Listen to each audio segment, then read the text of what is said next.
Candybones is a pretty unique experience. It only happens once every year on the 31st of October, and the location is never announced beforehand.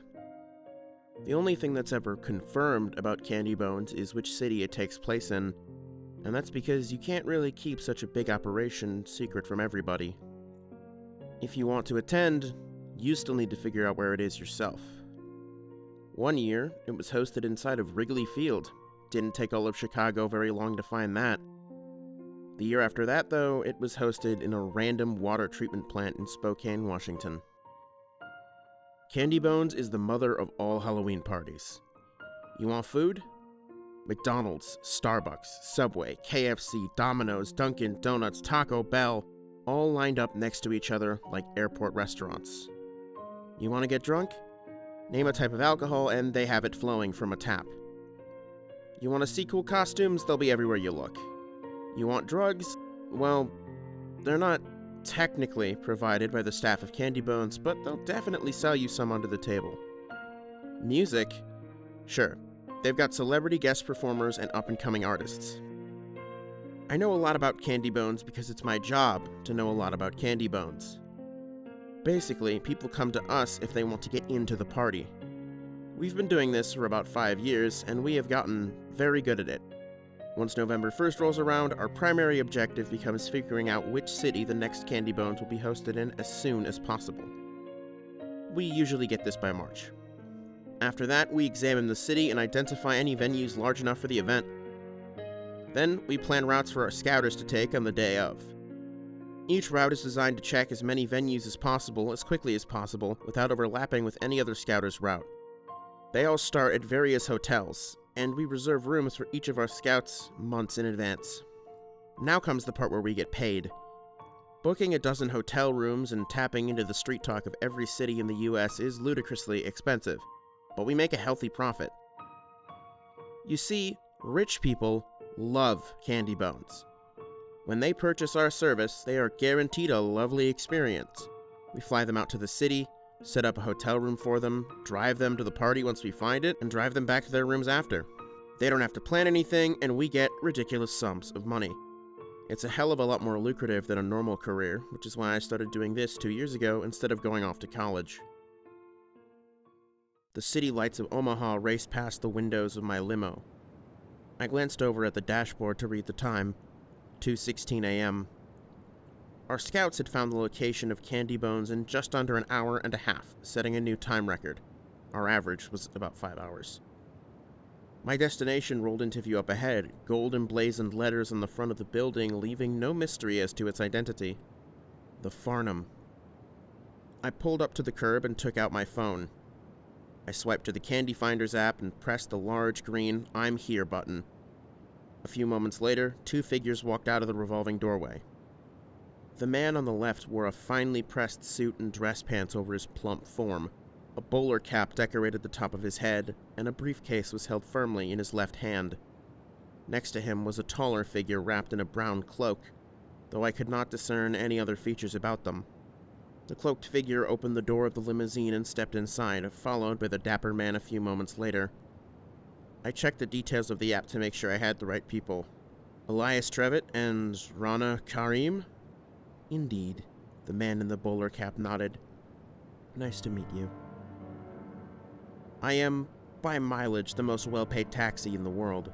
Driving these 2 about 6 blocks will net me $8,000. While they adjusted themselves in their seats, I wondered which I would rather put in my backyard, a jacuzzi or an exotic tree. These drinks back here, are they free to take? Mr. Trevitt asked politely. Oh, yes, complimentary. Those in the charcuterie, I responded. Excellent. I saw Mr. Trevitt grab a cold bottle of Fiji water from the open cooler in the back of the limo. Before drinking it, he handed it to the cloaked figure next to him. Under the warm light of the ceiling bulbs, I could make out their face. It was a girl, probably mid-20s, light brown skin with black hair and a tattoo on the right side of her face. I managed to identify it as the Eye of Ra, with her eye standing in for the eye usually seen in the symbol. She stared at the bottle, lips pursed in concentration as she turned it over in her hands. After a few moments, she nodded and handed it back to him. He unscrewed the cap and took a swig. Candybones was being hosted in an old abandoned factory in a more rundown part of the city. Two burly men in neon skeleton masks stood on either side of the open double door, checking IDs and occasionally turning people away. Mr. Trevitt nodded wordlessly to me as he stepped out of the limo, followed closely by Rana. I tapped the Ride Complete button on the CandyFinder app and scrolled down to see when my next pickup would be. 9 a.m. 6 hours to kill. That wasn't surprising. Most rich people didn't want to get up in the early hours of the morning to go to a party. There were always a lot more pickups starting at around 5 p.m. That was when I would really get busy. Might as well go in if I have time to kill, I figured. Stepping inside of Candybones was like being hit in the face by a flashbang. I went from the relatively calm, early morning streets of Omaha to a room filled with multicolored lasers and flickering fog. While trying to navigate through the fog, I nearly ran right into a guy in a full Iron Man suit, accentuated with all the bells and whistles. I made my way through the crowds of dancing partygoers and over to the thing I was really here for, the bar. It was, of course, far too early to get drunk, and I didn't want to get a DUI, but I had a job to do. You see, the bar at Candybones has a secret menu of sorts. It changes every year, and so do the code words to see it. If I could figure out what the secret menu's password was, I could pass it off to the crew of CandyFinder for a bonus. I sat down on the orange bar stool, next to a woman in a black hoodie and a dude dressed up like a 20th century chimney sweeper. The bartender came over when he saw me sit down. "What can I do you for?" "I'd like to pray to the Great Pumpkin." "Ah, that was last year's secret menu, sir." I reached into my pocket and took out a $100 bill. The bartender understood the implication and beckoned me with 3 fingers as if to ask for more. Sighing, I put down another $100 bill. The bartender slid a folded piece of paper to me and took the money. "I'd like to read Bloody Mary's last will and testament." The bartender handed me an old-timey scroll upon which were several drinks themed after historical serial killers and cannibals. "I'll take the Elizabeth Bathory." I pointed to the menu. The bartender nodded and walked off to make my drink.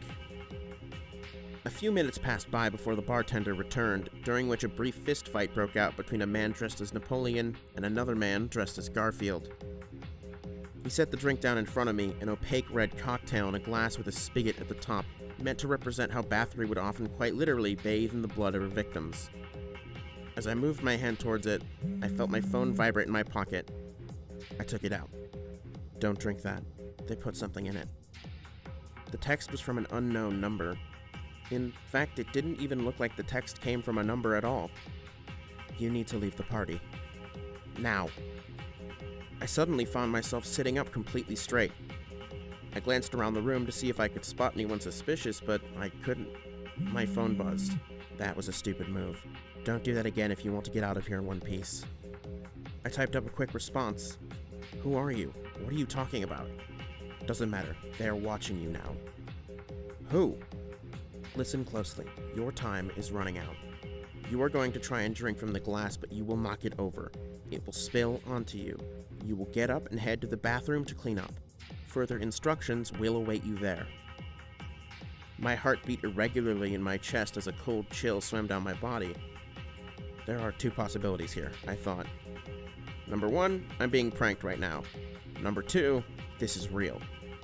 If I'm being pranked and I go along with it, I lose a $40 drink and get my shirt wet. If this is real and I go along with it, I don't know, but I probably won't get my organs harvested by whatever operation this is. If this is a prank and I don't go along with it, I get to have my drink. If it's real, I don't want to find out. It's safer to spill the drink. I reached towards the glass and accidentally knocked it over, spilling it all over myself. I stood up suddenly in surprise and looked down at my soaked shirt. "Oh, that's rough." The bartender shook his head. He grabbed a towel and started to wipe away the spilled wine as I moved towards the bathroom. The walls of the men's bathroom were covered in crude graffiti. Spent cigarettes and used needles littered the floor, and several of the tiles were cracked or completely removed to expose the drywall behind them. Just as I locked the door, I got another text. "Go into stall number 3. There is a loose panel. If you stand on the toilet tank, you should be able to remove it and climb into the ceiling. Respond when you have. I entered stall number 3 and glanced up to see the loose panel. I stepped onto the toilet lid and then up onto the tank. Am I really about to do this? I thought.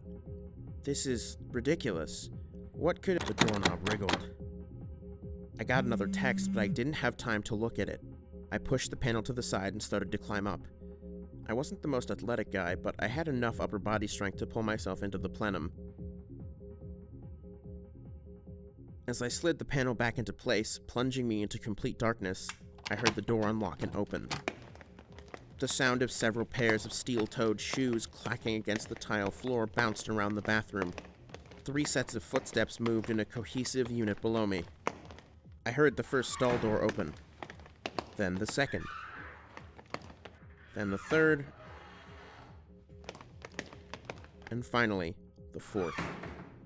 After a few moments of silence, the 3 people below me made their way out of the bathroom and closed the door behind them. I pulled out my phone and opened my texts, the screen light illuminating the previously pitch-black space. Go. Climb. Now. I quickly typed out a response. I'm in the ceiling, like you said. Good. Do you know which direction the front door is in from where you are right now? No. Alright, give me a moment. A notification popped up in the center of my screen. Device iPhone wants to access your location. Accept or deny. Another text came through. Accept. How do I know I can trust you? I responded. A flurry of images bombarded my phone. First, the bartender dropping a capsule of some kind into my drink. Second, me getting up to go to the bathroom. 3 men are circled, all of which are looking at me. One of them seems to be filming me with a phone camera. Third, the previously circled men standing at the bathroom door. I accepted the prompt. Great. Turn 45 degrees to your right, move forward about 15 feet. I started to crawl through the cramped plenum, rubbing against steadily humming pipes and tangled wires. Every surface was caked in a thin layer of dust, which was now clinging to my clothes and skin. You're now crawling over the bathroom hallway. Keep moving at a steady pace. I brushed away a thick bushel of cobwebs and continued forward. This must be what cave divers feel like, I thought. After a minute of squeezing through pipes and wires, I got another text. You're over the dance floor. Do you hear the music? I could, in fact, hear the music. It was partially muffled by the ceiling tiles, but I could still feel each metallic thrum send waves through my body. Is that a rhetorical question? Kind of. Check your left pocket. I put a dust-covered hand into my pocket, resting on my side like a seal as I eventually found a plastic bag I definitely did not put in there. Did you sneak something into my pocket? Yes, while you were reading my first text. Open the bag.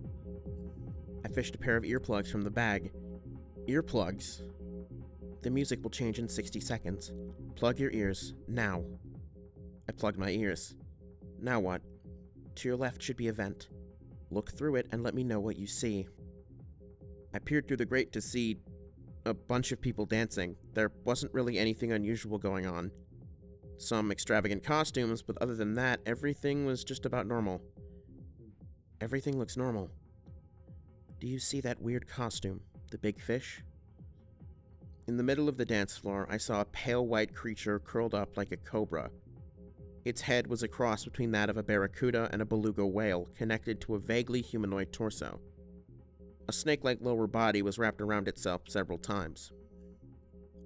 Wicked mermaid costume. Kind of looks like a whale-human hybrid.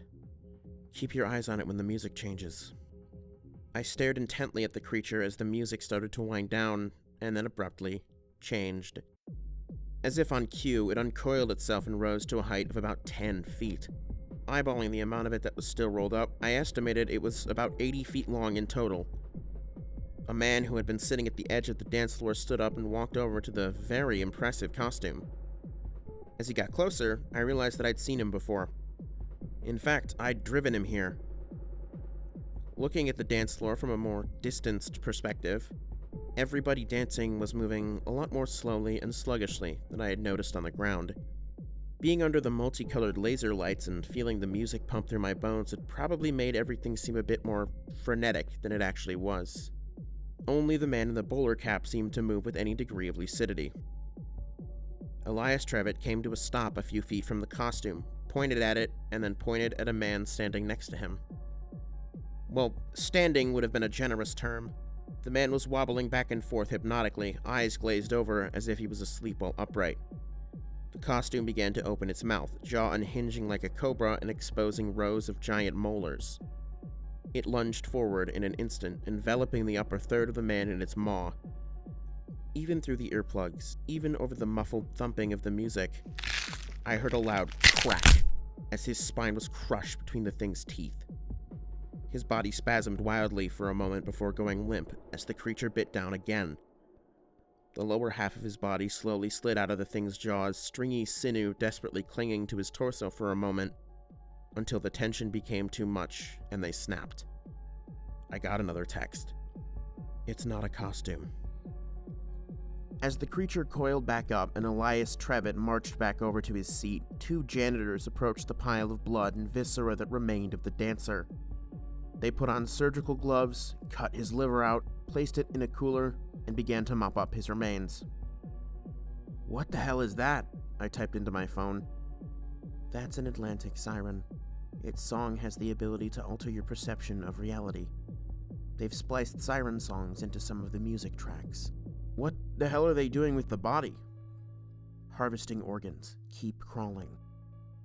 I continued to muscle my way through the narrow plenum, my back scraping against a red pipe above me uncomfortably. I kept my phone in my right hand, flashlight illuminating the gap in front of me. Occasionally, the screen would light up, showing me another message. "You, like many others, have come here under the impression that this is a party. It is, but it's not for humans. This is a party for monsters. In ancient times, the things that go bump in the night could slaughter and consume to their heart's content. To survive, our kind hid wherever they could. With the discovery of fire, humans gained a fighting chance. Further discoveries improved our chances. Flint tools, copper, bronze alloys, ironworking, gunpowder. By the late 1300s, we had driven 95% of our boogeymen to extinction. Dragons were far stronger than an ordinary man, but 30 knights with longbows were more than capable of taking one down. My sleeve caught on something sharp, a screw haphazardly sticking out of a joisted beam. I had to take a few moments to shake it free, which unfortunately ruined the sleeve. By the 1700s, the surviving monsters existed in two categories. Monsters far away from any human settlements, or monsters that operated with extreme subtlety. Now, the monsters were forced to hide from the humans. But monsters still need to eat, don't they? Some were content to subsist on wild animals, livestock, or, occasionally, human food. Others, not so much. I came upon another grate in the ceiling and decided to peer through it. A tall, gangly figure moved through the crowd slowly and deliberately. It was covered from head to toe in brown fur, and thick webbing connected each of its long, claw-like fingers. Two knife ears shot straight up from either side of its head. It was wrapped in a gothic black cloak with a high collar. The more intelligent, distinguished monsters didn't want to survive off of the scraps humans left behind. They wanted to eat the things that had dethroned them.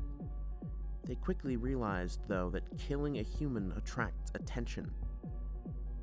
The monsters of Ireland and Scotland enjoyed the ability to wander freely during Samhain, an old pagan festival. In the 18th and 19th centuries, they could snatch humans from the streets on Samhain without much worry of being caught. I swiped aside a dense patch of cobwebs, feeling much like a bushwhacker hacking their way through the jungle. I was barely even registering the text I was receiving, instead much more focused on escaping with my life. When Samhain was brought to America by Irish and Scottish settlers, it eventually morphed into its own thing here: Halloween. The adoption of costumes made it easier for them to wander about in public. Unfortunately, humans got much, much better at discovering monsters. By the 1930s, their existence had been proven, and top-secret organizations were formed to hunt and kill them. The arrival of mass surveillance made it significantly worse. Even on Halloween, they couldn't take humans safely in most areas of the country without being tracked down. I peered down through another grate to spy 2 more janitors mopping up the remnants of a dancer. Another dancer just walked straight through the pile of gore without even noticing. Candybones wasn't the first of these parties to be created, but it is the most successful. It turns out that some humans are willing to feed their own kind to monsters in exchange for wealth and power. A party is the perfect location for a highly organized group to cover up many murders. People are constantly streaming in and out, the lights mean nobody can see straight, and most people are intoxicated. And when that group has money and connections, well, police won't even bother looking into the disappearances most of the time. I came to a stop above another grate. The pulsing music was further away now, and I could see that I was crawling above the tables at the edge of the dance floor. I tapped some words into my phone. I'm past the dance floor. How far is the exit? 60 feet. Stay there, let me. The message cut off abruptly. I was then bombarded with a flurry of texts. Shit. Abort. Abort. Men guarding door. One of them climbing into vent. They know you are up there somehow. Crawl back now. I began the slow and arduous process of turning around. My body scraped against the tiles uncomfortably and my knee slammed into a pipe as I spun. A tingling sensation shot up my leg and something fell off the pipe and clattered to the ground in front of me. It was a button-sized black lens connected to an exposed circuit board and some wires. It was a camera. They had cameras up here. Before I had time to consider the ramifications of this, the sound of a grate being slid to the side alerted me that I was no longer alone. Someone else had just entered the plenum, about 60 feet behind me. I started crawling as quickly as I could, pushing my body further than I ever had before. My clothes were lacerated by exposed nails, and my nose and lungs were filled with dust as I took each desperate breath. I could hear something else clambering after me, slowly getting closer. My phone screen lit up as more text came in. Change of plans. We are heading for back door. Riskier, but it's now the only chance. You will drop down from a grate into the crowd when I tell you to. My heart was screaming and my lungs were burning. Instead of shuffling along, I started to pull myself forward using the pipes. All the while, the sound of something approaching behind me got louder and louder. The dance floor passed below me, the thumping of music intensifying further. Dust-filled sweat ran down my brow, one drop entering my left eye. It immediately began to sting, forcing me to close it in order to stave off the pain. Drop on the next grate. Up ahead, I could see the dancing lights from below filtering through a grate. It was about 20 feet away. The sound of my pursuer intensified. Shit! I pushed myself harder, flinging my body forward with reckless abandon. The palm of my left hand came into contact with the sharp corner of a pipe which carved a gash through the skin all the way to my elbow. Blood started to pour from the wound, making my grip wet and slippery. I struggled to grab the next pipe, which gave my pursuer time to close the gap. I made a final push towards the grate just as I felt warm breath against my feet. I leapt onto the grate and pushed down with my entire body. The grate collapsed and I started to fall. I managed to turn onto my right side before I hit the ground.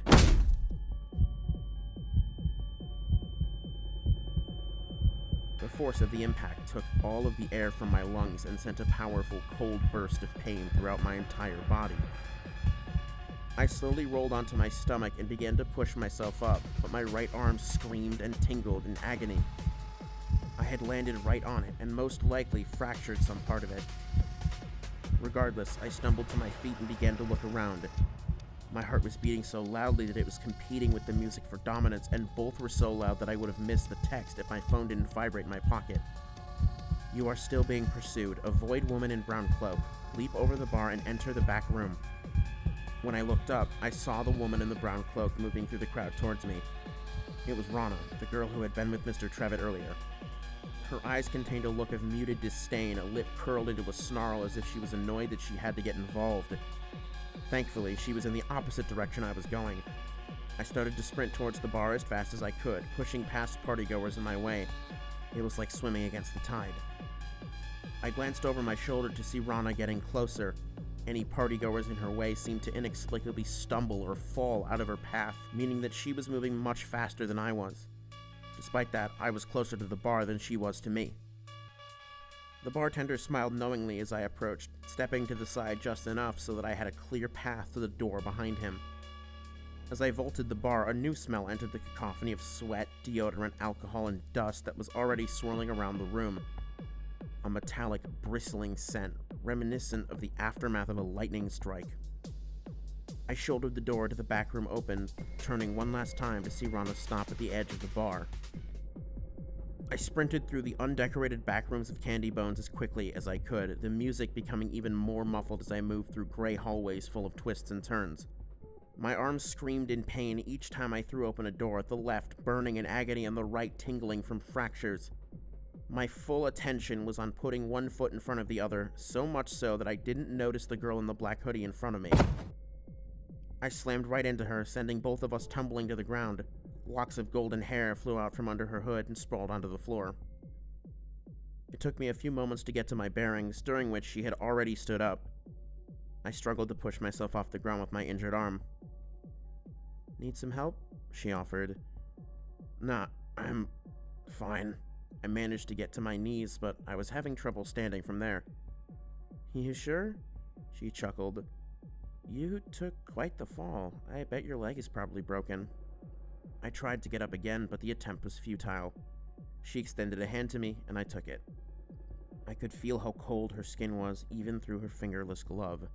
Her chipped black nails threatened to stab into the back of my hand as she pulled me to my feet. "There. You ready to go?" she asked. I nodded affirmatively. Walking through the back halls of the factory was surreal. All of the walls were gray, and most of what little paint remained had flaked off to expose the bare concrete underneath. I could still hear the thumping of the music in the distance, but it faded as we kept moving. "Well, Marv, you just dodged a hell of a bullet." How the hell did she know my name, I thought, before realizing that she had probably seen it when I responded to her texts. "Speaking of names, I never got yours." "Natalie," she responded, turning to give me a slight smile. Something about her seemed vaguely familiar. I must have driven her to Candybones last year. "Good job back there, by the way." She patted me on the shoulder. "I thought you were a goner for sure when that guy climbed into the vents." "Thanks." I returned the smile as best I could, though it was difficult to do so on account of the throbbing pain that was periodically rolling up and down my entire body. I thought about asking her why she had chosen to help me, but figured that was probably a conversation to save for later. "You're almost home free," she chirped, pointing to a door on the left of the hallway. "That leads to a storage room which connects to the back alley. We should be able to slip out and into the street undetected." Behind the door was a room that looked much like a warehouse. Dusty shelves and moldy boxes were stacked 15 feet high. On the other side, I could see a door leading out into the streets. I opened my mouth to say something, but Natalie suddenly tackled me to the ground with what seemed like impossible strength. A flashlight beam swept across the room before I had time to respond, narrowly missing our prone forms. She motioned to the underside of a nearby shelf and began to crawl under it. There was just enough space under the rusted metal shelf for both of us to fit. I followed suit. I heard squeaky footfalls approaching and saw a pair of shoes move across the ground, coming to a stop right in front of the shelf we were hiding under. A stomach-churning silence filled the room as both of us held our breaths. It persisted for nearly a minute. The silence was broken when Natalie let out a yelp as she was yanked from under the shelf. She reached for her pocket and pulled out a switchblade, but fumbled and dropped to the ground in front of me. The man dragged her to her feet as she flailed uselessly before wrapping an arm around her neck. My eyes fixated on the knife, the rest of the world blurring as it came into focus. I had a choice to make. Reach out, grab the knife, and stab the guy, or stay hidden. If I stayed hidden, I could make it out for sure. If I didn't, there would be a fight and I might lose.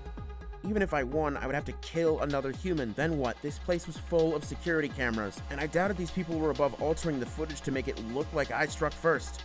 There was a very real likelihood that I'd be put away for murder.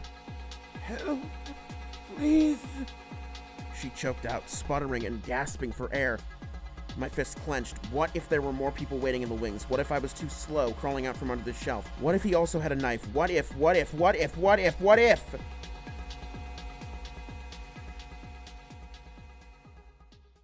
It took about 30 seconds for her to go unconscious. The man removed his arm from her neck and hoisted her over his shoulder before turning and walking out of the room. I had hesitated for too long, and my choice was made for me. Do nothing. I slammed my eyes shut as a wave of frustrated tears threatened to roll out. I was a coward. She saved me, stuck her own neck out to get me out of here, and I did nothing. I let them take her. That sorrow and self-loathing turned to a grim determination as I slipped out from under the shelves. If I couldn't save her, I'd at least avenge her. I'd go straight to the nearest police station and let them know what was going on here. These fuckers had no idea what was coming. That line of thinking evaporated the moment I opened the door to the streets outside. Waiting for me in the back alley, eyes full of that same muted disdain I had caught earlier, was Rana. I barely had enough time to raise my arm before my vision exploded into a barrage of psychedelic colors and my mind filled with static. My body fell to the ground, spasming wildly as the telekinetically induced seizure intensified until I blacked out.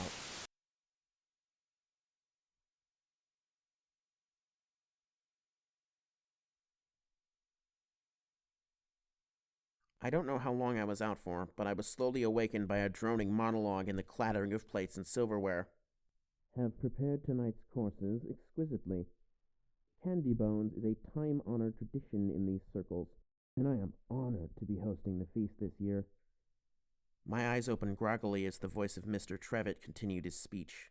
You have long dined on man in his purest and most primal state, tearing through flesh and sinew with no consideration for the intricacies of the human form.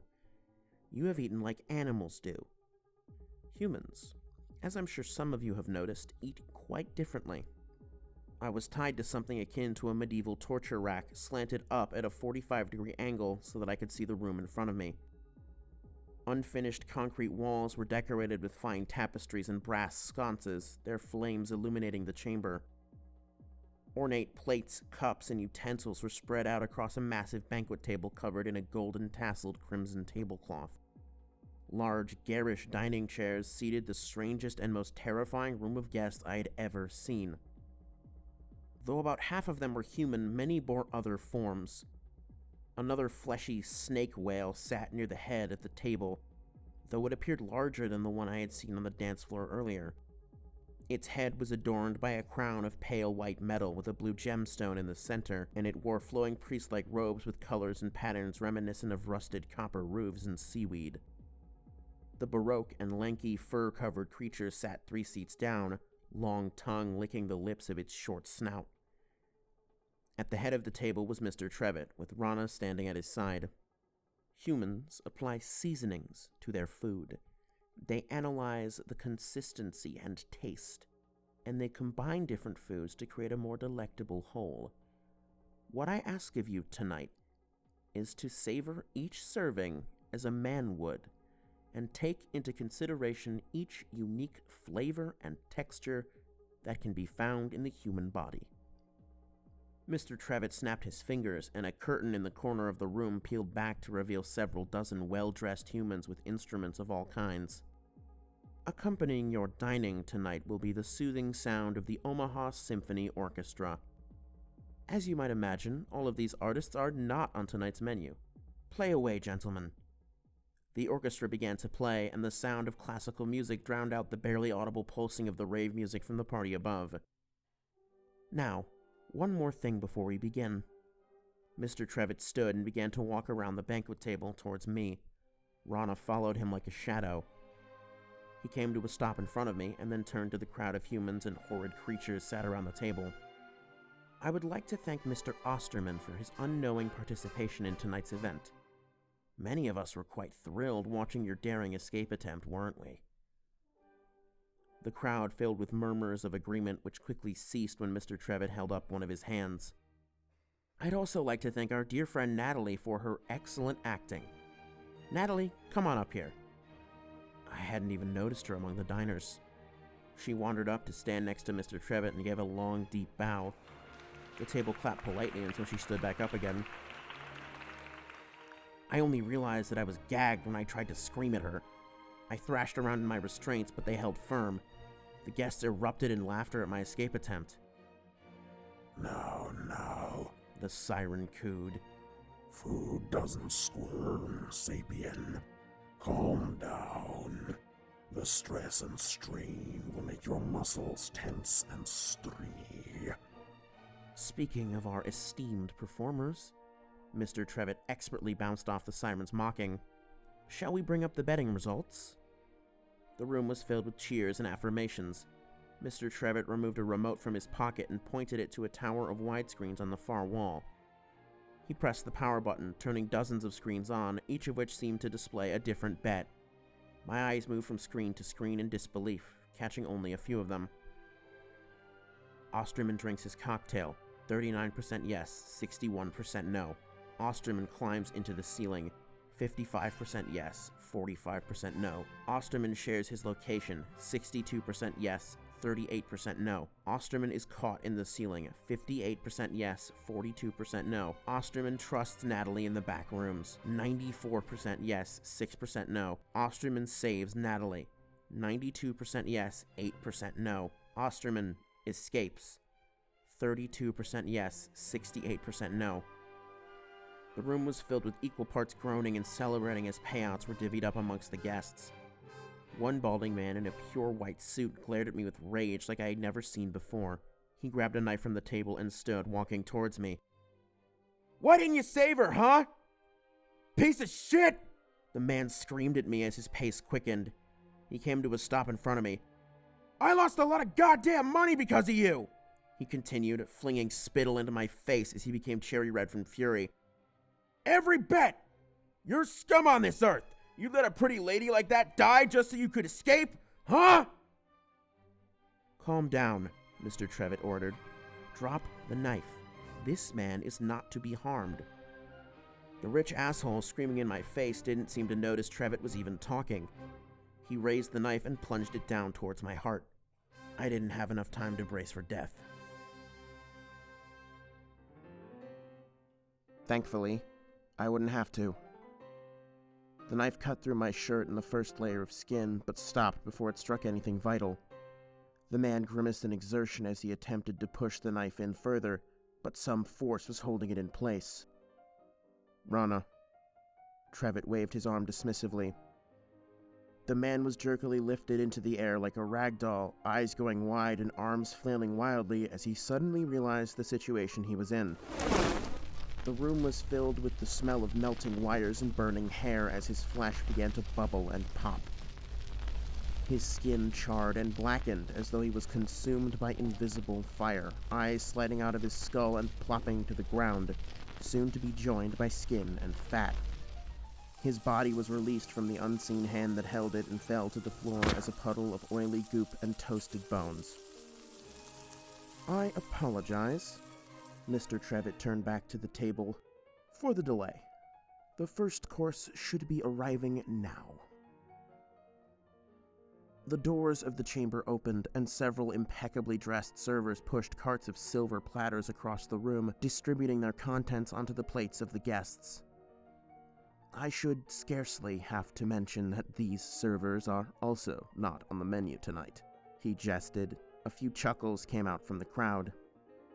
This first dish is grilled human liver, soaked in goat's milk and seasoned with olive oil and a drop of lemon.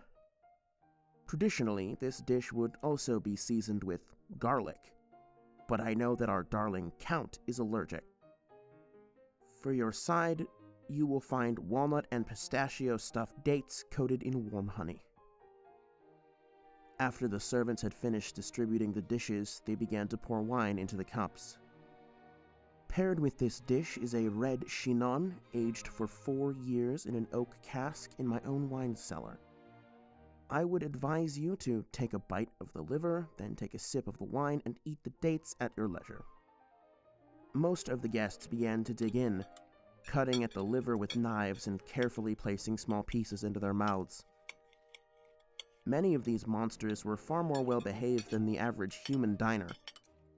Mr. Trevitt seemed to notice that a few of the guests weren't eating and sighed.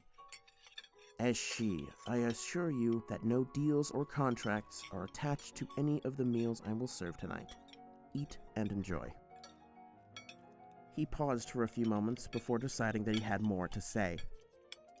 "I should also mention that you all may talk freely here. Verbal deals and contracts cannot be formed in this room, nor can contracts of most other forms. I have ensured the utmost safety of my esteemed guests."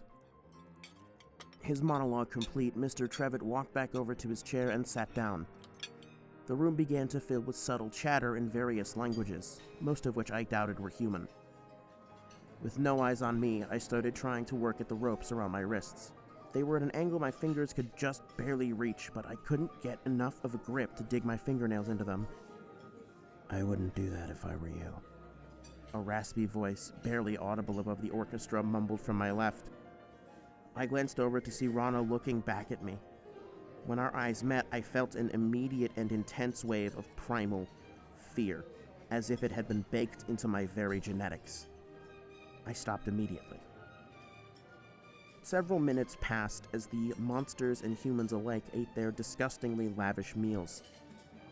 When nearly every plate was empty, Trevitt stood from his seat and tapped a silver spoon against his wine glass, quieting the chatter that had filled the table. "Our next dish will be coming out now. Do not worry if you haven't cleaned your plate. There is more than enough food to go around." As if on cue, the door swung open and servers meandered up and down the table, collecting the old plates and cups and replacing them with new ones. This second dish is human heart, sliced into thin strips and marinated in a broth of sea salt, shallots, and white wine. It was then cooked rare and brought right to your tables. It should still be quite warm. As our side, we have truffle and Parmesan roasted potato cubes, and this meal is paired with an Argentinian Malbec aged for 12 years. Enjoy. When Trevitt sat back down, Natalie got up from her seat and whispered something into his ear. He smiled and nodded before looking up to me. "Osterman." His soft voice somehow carried across the entire room. "Natalie has just made an excellent point. It is improper for a person in the dining room not to eat, regardless of their status. You are a guest here, just as much as my compatriots. And there is one seat missing. Servers, cut the boy down and sit him there." He gestured to a seat I could not see from the angle I was at. Before I knew it, I was being dragged across the ground by two well-dressed gentlemen past physical monsters and morally monstrous humans alike. I was secured in a seat in between Natalie and a 12-foot-tall, red-skinned humanoid with horns growing from its forehead and a maw of massive knife-like teeth. The second dish was set on the table in front of me. "Eat," Natalie ordered, licking her fingers of the meat juices that remained of her portion. With no other choice, I grabbed onto the fork and knife, cut a small piece of the heart, and I froze, the piece hanging just in front of my mouth. This is a human heart, I thought. If I eat this, I'm a cannibal. That train of thought did not seem to stop the businessman sitting across from me, who was savoring the taste of his own species. My stomach churned at just how delighted his face looked. Natalie grabbed my wrist and violently shoved the fork into my mouth, nearly piercing my tongue with it. I gagged instinctively, spitting the meat out and reaching up to grab my throat. Natalie took hold of the back of my head and practically slammed my face into the plate. "Eat, you fucking moron," she whispered, "or they'll kill you." I glanced up at her to realize that both of her hands were still on her plate. The hand wrapped around the back of my head was connected to an arm coming out of her abdomen, an arm with 3 elbows that allowed it to bend like a snake. With no other option, I ate. As much as I hated to admit it, the food was good. It was more than good. It was by far the best thing I had ever had. I expected human to have a specific texture or taste or some sort of tell that I was eating another person, but it didn't. It was similar to steak, but a bit darker. The potatoes were much better because I was able to enjoy them without guilt. Trevitt stood and clacked a spoon against his wine glass again. The third dish is about to arrive, and it is a special one, my personal favorite. After this is, of course, the event's namesake. The door to the chamber opened, and yet again servers began to file in. Natalie grabbed my wrist, her nails digging into my skin so tightly that I feared it would draw blood. "What is your middle name?" she asked. "What?" I glanced over, utterly confused. "Your middle name, jackass. Answer. You're running out of time." She dug her nails into my arm even harder, to the point where one of them did, in fact, draw blood. "No time. Answer the question." "Winfred? Where did you go to high school?" Shut up. "Where did you go to high school?" Why the fuck did she need to know where I went to high school? "Lakeview?" Her hand trembled for a moment. It was so subtle that I wouldn't have noticed it if she wasn't pressing it into my arm with the force of a tourniquet. "God damn it, stay here," she ordered, as if I would go anywhere, before standing up and walking over to Trevitt. Trevitt held his hand up to her face as if to say one moment, and then stood up himself. "Our third dish is human tongue, seasoned with black peppercorn, onions, and unsalted butter. It is topped with gravy and goat cheese. As a side, you will find falafels, which I highly recommend. They are my favorite human food. The wine paired with this dish is a red Pinot Nero. Enjoy." Trevitt sat back down, and Natalie leaned in to whisper something else into his ear. After a few moments, he whispered something in return. She nodded and walked out of the room. The tongue melted in my mouth like filet mignon. It was small enough that I was able to shove it in, chew for a few seconds, and then quickly swallow it. It wriggled down my throat comfortably, spreading an uneasy warmth throughout my body. Even by the time my plate was cleared, Natalie had not returned. About 10 minutes had gone by since Natalie had left, and I could tell the other diners were getting antsy. Just as they began to whisper about eating some of the humans at the table with them, the door swung open. Natalie walked back into the room with a living but unconscious human that I recognized as the security guard who had choked her out earlier. She waltzed over to the torture rack I had been bound to and strapped him in. Trevitt stood and tapped his glass. "Excellent work, Natalie. Some of you are confused, I am sure, but there has been a slight change of plans. This man is, in fact, a much better last course." As he said that, the security guard opened his eyes and glanced around warily. "The tradition of Candybones," Trevitt began as he moved across the room over to the man, "is exemplified by its final course, of which it gets its name. For all previous events, you have been frustrated by the construction of this particular dish, as it required weeks of careful work to make. However, you did so by hand. I will show you how to do so much more efficiently, with technology and a bit of ingenuity." "The hell's going on?" the security guard squealed as he tried to thrash against his restraints. Trevitt ignored him. "You had to select your ideal target long before Candybones, and you could not use the same excuse as all the others we slaughter on this day. Though I have streamlined that as well. Ambrosia does wonders to regrow missing organs, after all. Enough distractions. Are you ready to dine?" The room erupted in cheers and chants. At the same moment, the door swung open and an industrial medical machine of some kind was wheeled in. Several servers carried it around the table and brought it to rest in front of the guard.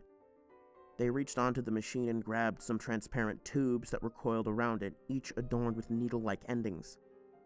It began to whir and buzz like an MRI machine as all of the televisions around the room showed an X-ray of the security guard's body in real time. Without warning, a server plunged one of the needles into the man's arm, causing him to yelp in pain. Then they pressed the needle deeper until it was up against one of his bones.